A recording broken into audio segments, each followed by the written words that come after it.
If something unpleasant is happening tomorrow, do you want to know? Do you want to be mentally prepared? Let's say it's a dentist appointment. I mean, not that there's anything wrong with dentists, but a lot of people don't enjoy the appointments.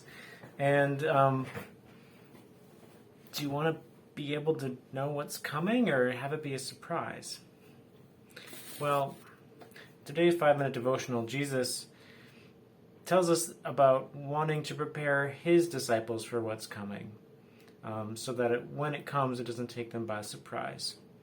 So we're in John chapter 15, verses 18 through actually 16 in the beginning of verse 4. It's kind of long, but I feel like the end of it makes the beginning of it make sense. So here we go. Jesus speaking. If the world hates you, know that it has hated me before it hated you. If you were of the world would love you as its own. But because you are not of the world, but I chose you out of the world, therefore the world hates you. Remember the word that I said to you, a servant is not greater than his master. If they persecuted me, they will also persecute you. If they kept my word, they will also keep yours. But in all these things they will do to you on account of my name, because they do not know him who sent me. If I had not come and spoken to them, they would not have been guilty of sin, but now they have no excuse for their sin. Whoever hates me hates my Father also. If I had not done among them the works that no one else did, they would not be guilty of sin, but now they have seen and hated both me and my Father. But the word that is written in their law must be fulfilled. They hated me without cause. But when the Helper comes, whom I will send to you from the Father, the Spirit of truth, who proceeds from the Father, he will bear witness about me. And you also will bear witness, because you have been with me from the beginning. I have said all these things to you, to keep you from falling away. They will put you out of the synagogues. Indeed, the hour is coming when whoever kills you will think he is offering service to God. And they do these things because they have not known the Father or me. But I have said these things, that when their hour comes, you remember that I told them to you.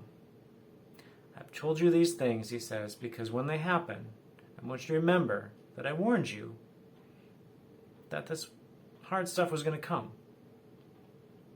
Including, well, some of them would be killed for their association with Jesus. Okay, almost all of them. And before that they would be kicked out of their synagogues, their houses of worship.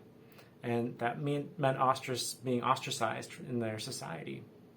So Jesus is saying, bad stuff's going to happen. And I want to tell you beforehand, I want to tell you to keep you from falling away.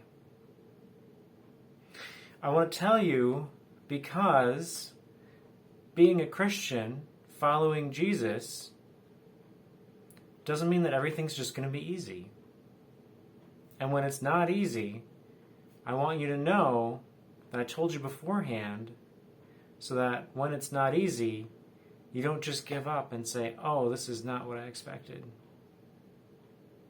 So for Jesus' disciples, and by extension for us, he's saying, you know what? Not everybody's going to be happy with you for being associated with me, for being associated with Jesus. Because, as you know, at the end of this book, Jesus gets killed for who he is and what he has done and what he has said and all of that stuff. And in the bigger picture, it's because Jesus doesn't fit in with the world.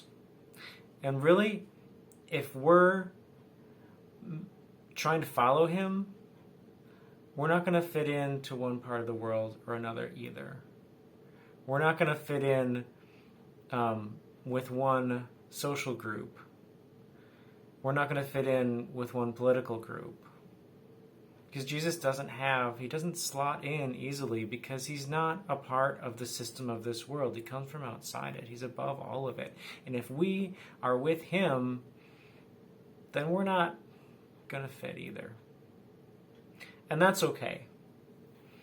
Because I would rather be with Jesus and not fit in than fit in and not be with Jesus. And I tell you this beforehand, so that when you run into this kind of trouble, you remember and you won't fall away and you'll be okay.